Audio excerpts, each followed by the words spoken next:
Do you ever feel like you are one bad day away from completely falling apart? Like you are barely just holding it together. If one more thing goes wrong, you might just break, or scream, or cry, or all of the above. Maybe kill someone. And your pain is always lurking below the surface. One bad night's sleep, one fight, one extra stressor, and it's there, ready to flare up when it is the last thing that you want to deal with. Headache, gut issues, eczema, neck pain, lower back pain, fatigue, whatever your flavor of flare-up is, it is there, ready to pounce, waiting for you to drop your guard. It's bloody exhausting. And the thing is, you're doing all of the right things to manage your symptoms. Massages, physio, acupuncture, saunas, cold plunges, even meditation, but nothing is really pulling you off the edge. Nothing is really giving you that long-term relief that you're looking for. And you might be wondering to yourself, what the hell is going on here?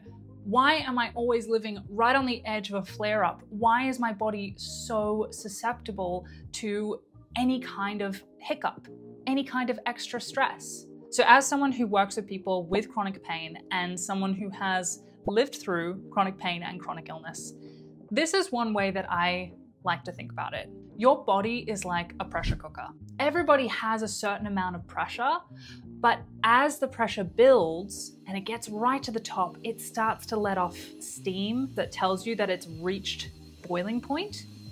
And that steam, in the metaphor, no metaphor is perfect, but bear with me, the steam that's telling you like I'm at boiling point is fatigue, eczema, neck pain, back pain, whatever your symptom is, that is your body telling you like, please God, release the pressure. But the thing that I see often, and the thing that I did to myself, is that we will often use things like massage, meditation, all of these very useful and wonderful tools. We can kind of twist them to start to tighten the lid even further on that pressure cooker. It's kind of like a way for us to like button down the hatch and just keep soldiering on. If I can use the massage to recharge so I can keep going, there's this sense of like, keep going, keep pushing, keep holding it together, keep everything, push it down.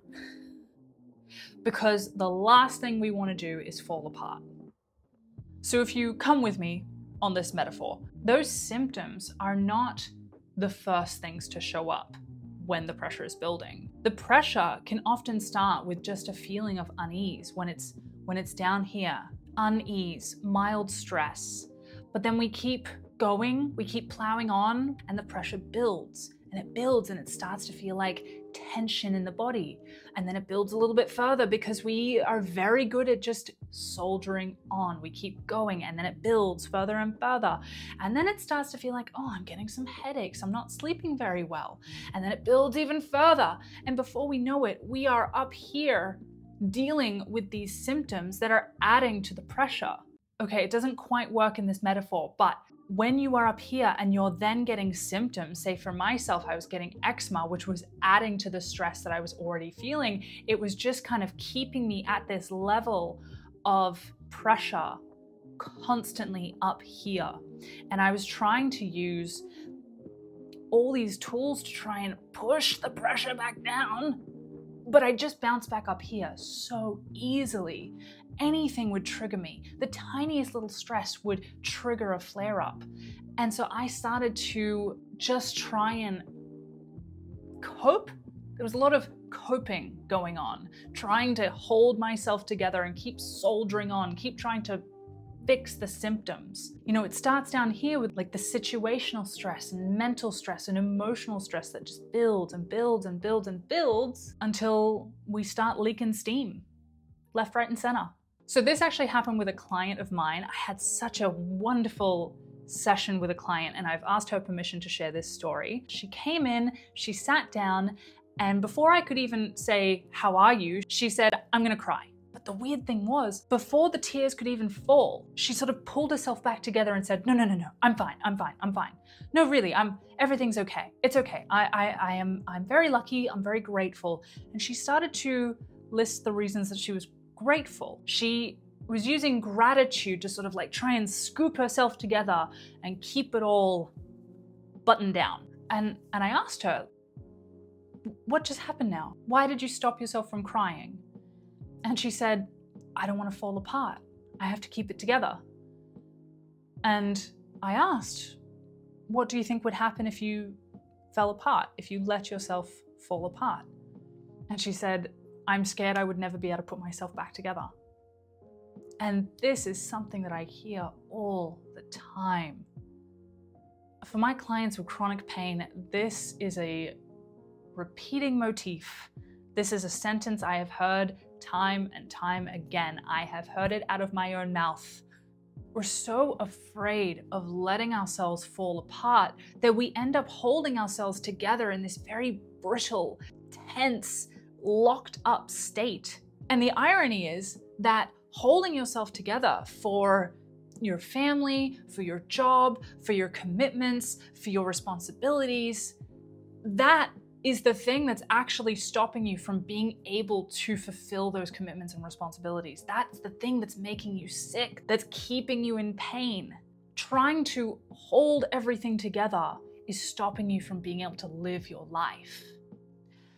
So I said to this client, we have time. We've got over an hour. What would happen if you spent the next hour allowing yourself to cry in the way that you were just about to? And she said, very honestly, I don't know if I can do that. And so with her permission, I guided her to bring her attention to her body and describe the sensations that she was feeling. Because she had come to see me for chronic lower back pain and chronic neck tension. There was some correlation going on between her pain and the emotions that I had just watched her push down. So she brought her attention into her body and she said, oh, my back is killing me. My neck and shoulders are really tight. And there is this tension or heaviness in my chest. And that was a new symptom. I hadn't heard her say that before. So I invited her to bring her attention into that sensation in her chest. And I said, just notice what you can feel. Just hold your attention there gently and listen. What is the feeling behind that sensation of heaviness? What is the emotion that's sitting in there? And she started to cry. Not in like a big, dramatic, sort of falling apart way, but just in a very gentle, quiet release kind of way. I saw her whole body kind of go, and just sort of collapse in like a giving up of holding. And it only took a minute or two of that before she opened her eyes and said, oh, my lower back feels so much better. We hadn't done a single bit of treatment. We hadn't even talked about her lower back. But giving herself permission to let go of those tears, to allow that emotion to actually express itself, relieved her lower back pain. And I want to emphasize, it took a couple of minutes. Hardly any time at all. It was not dramatic, it was not loud, it was not uncontrolled. But there was a surrendering, there was a giving up of control in order to let that emotion flow. Tears are stress leaving the body in liquid form. That's not my quote, but I'm gonna keep it. However, we were not done. I had a feeling that there was more going on, so thankfully this client was open to a little bit more exploration. So after some discussion about what she was feeling, the situation that she was dealing with, I asked her, what other emotions have you been trying to keep battened down lately?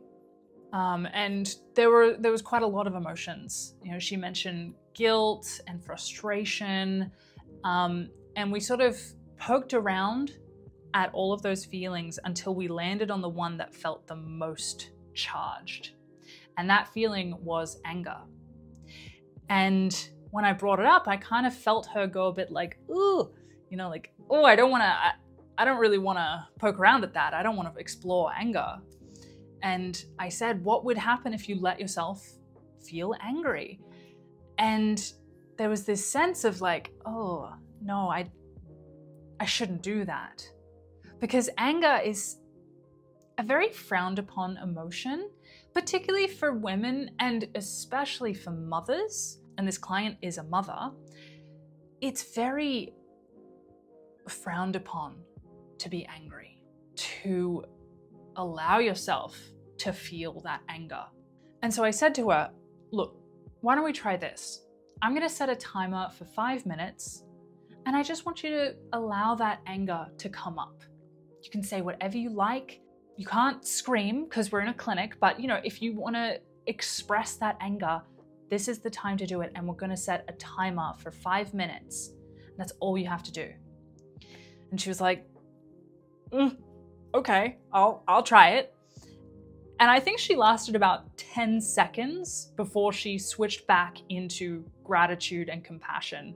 And she was like, saying things like, oh no, I understand why they did that. And it's really not that bad. And I said, no, stop. I gently, kindly interrupted her and was like, wait, come back to me. We're doing this for a purpose. We're doing this for you. This isn't really about them. This is about you and you allowing that emotion to move through you instead of getting stuck in your body. And so we started again, 5-minute timer, and she, said a few little like, huh? She was a bit like, well, this and that. I was like, yeah, okay, come on, what else? She's like, well, I don't really like this either. And you know what? This kind of pissed me off. And then she got into it. And then she was like, oh yeah, you know what? I am just kind of sick of it. I'm just a bit, yeah. And she allowed that feeling, that emotion that she had been trying to manage and control and push down for the sake of everybody else. She allowed it to flow. And she didn't even need the full 5 minutes. I think it was maybe 3 or 4 minutes before she sat back and she was like, oh, this doesn't really feel like that big a deal anymore. And it wasn't suppression. It was truly, she felt that relief of like, oh, I feel better. This doesn't feel as bad anymore. And I asked her, how does your body feel? And she's like, oh, I feel lighter. I don't have any pain in my back. Oh, I feel looser. The best thing was, she then said, and you know what? This situation feels clearer now. I feel like I can think straight. I feel like I can see things more clearly. I understand what I need to do. It didn't take hours of discussion. It didn't take 10 counseling sessions to help her process. All she needed to do was give herself permission to let herself, quote unquote, fall apart, or to rage a little bit, or to just feel, to allow herself to feel her feelings. And that shifted so much for her. It was amazing to watch. Hence why I'm making a video about it, because it was so good. It was amazing. I wanted to title this video, The Power of Letting Yourself Fall Apart. But I think this client really demonstrated that you don't really fall apart. She didn't have any dramatic breakdown. She didn't fall on the ground. She didn't completely collapse. In fact, it was just a few minutes of a little bit of sadness and a little bit of anger, and that's all it really was. But the bravery in what she did was her willingness to fall apart. It's sort of like taking a leap of faith. There's this moment right in the beginning when you kind of like, whoa, it's like you're free falling for a second before you realize you're not actually falling. But it takes some bravery. It takes a little bit of trust to know that like, this won't be the end of me. And that moment is quite terrifying, especially the first time you do it. It's like, you don't know what's gonna happen.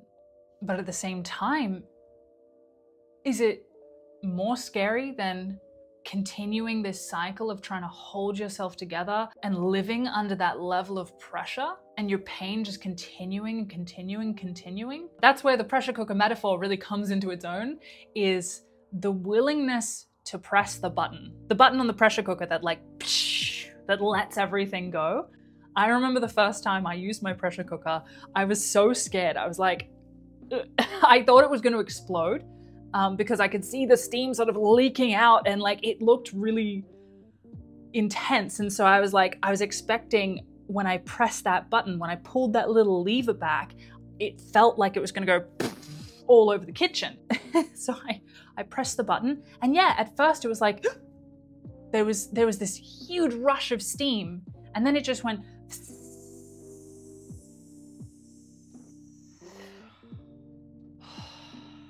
It's such a good metaphor for that feeling of like letting go. There is a second that feels a little bit dramatic. There is a second that feels uncontrolled. But then very quickly it's like, and then all the pressure's gone. And all that leaking steam, all of that built pressure, all of that scary tension is let go all at once. So I want to offer you an opportunity to do this for yourself, for me to guide you through what I did with this client. But I want to stress how important emotional safety is. If you're not ready to do this, if this doesn't feel safe, if you just aren't ready to press the button, that's okay. There's absolutely no pressure to do this. This isn't the only way to find relief. For some people, this might just be way too much. You know, I completely understand that we all have different circumstances, we all have different levels of pressure, and we all have different gauges of what is safe and what is not safe. So if this isn't feeling right, do not do it. Anything that I suggest on this channel is purely that, just a suggestion. But if this is feeling like something you'd like to try, or if it's resonating with you, what I'll do is walk you through how to set it up so that it's as safe and comfortable as it can be. And then I'm going to drop a link in the description for you to download this as a meditation, as like an audio meditation, because I feel like that'll be a nice way to do it. But how I would recommend you set it up is find a time that you're alone and that you won't be disturbed, and especially a time that you're not going to have to rush off anywhere to like a school pickup, or if you have to go to class or go to work. I wouldn't do this before you have to socialize, you know? Maybe do it at the end of the night when you can chill out, go to sleep. Make sure you don't have any commitments straight after doing this practice. The things that I would grab would be tissues and a glass of water, maybe even a cup of tea. A blanket would not hurt. And you can simply use a timer, or you can even use a song to sort of gauge the amount of time that you want to spend doing this. I recommend about 5 minutes, but it's very much up to personal choice. I really love using the song Bridge Over Troubled Water by Simon and Garfunkel. It's 5 minutes long, and it's just the right amount of emotion to get my juices flowing, so to speak. It really helps sort of dislodge anything that I'm holding down. The exercise itself is very simple. You're simply going to sit with your timer or your song and bring your awareness into your body and just ask yourself, what am I feeling? What emotions are going on in here that I have not given myself permission to feel fully? What am I trying to hold down? How am I trying to keep myself held together? And can I let that go for the next 5 minutes? It's important to note that this exercise isn't really about understanding the emotions or processing them. It's really more about feeling them and just letting them flow through, letting them sort of come up and out in the form of maybe tears, maybe words. You could talk to yourself, you can say the things out loud that you really want to say, but you don't have to understand or psychoanalyze yourself. This isn't really the time for that. That has its place and that absolutely has a purpose, but this isn't really that. This is the time to just feel rather than think. These emotions might come with thoughts and stories and memories, and just allow them to flow through as well. There's no need to push them away. There's no need to figure them out. Just allow them to come up and out, up and out, up and out. You may find that you won't even make it to the end of 5 minutes before you're kind of like, I think I'm done.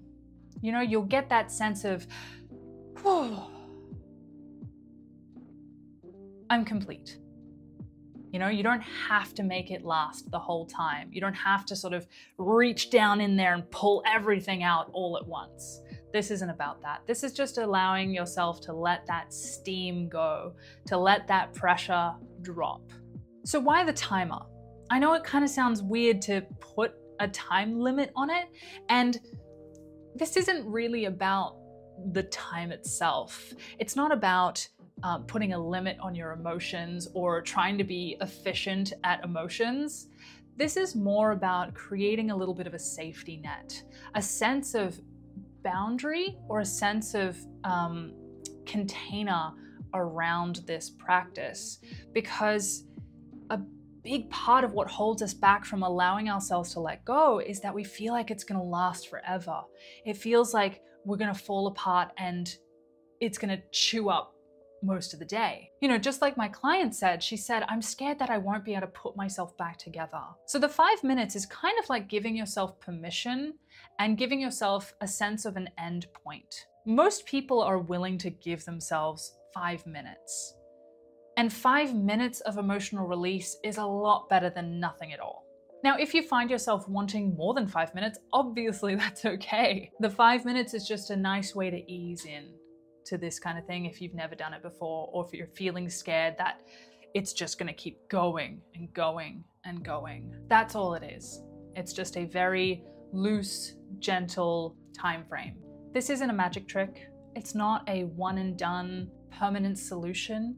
You may have to come back to this many times to let that pressure release, because life has a way of building that pressure back up. At least you know, I have a way to let the pressure go. And you may find yourself in the beginning using this maybe several times a day, but then you'll probably notice that you'll need it less and less and less. You might turn to it once a day, then once every few days, maybe once a week. And then you may find like, oh, I've gone a few weeks without needing to set a timer. That's how it certainly went for me. When I first started doing this, I used it a lot. And it was so relieving. And there was a little part of me that was worried. I was like, am I just gonna have to keep setting 5-minute timers for the rest of my life? But honestly, this is now something that I use once in a blue moon. So having said that, I did find that in the writing of this script and the making of this video, I actually really needed it. I got halfway through writing this yesterday and I suddenly found myself just feeling really emotional. And I was like, okay, I guess I'm setting a 5-minute timer, because I sort of was getting really tense and feeling like, no, I just need to push through it. I just need to keep going. And I didn't realize like, oh, I'm kind of doing the exact same thing to myself that I tell my clients not to do. So I sat down, I just paused everything. I put on my Simon and Garfunkel song and just let myself let it go. I don't even know what I was letting go of. Honestly, there wasn't like a story or a thought. It was just this feeling of like pressure that just needed to be released. And then I just got on with it. I went back to writing the script and here I am filming the video and I feel a lot better. So you might be asking yourself, so what do I do after that? You know, you don't want to constantly be bouncing back and forth between like the pressure building, letting it go, the pressure building, letting it go.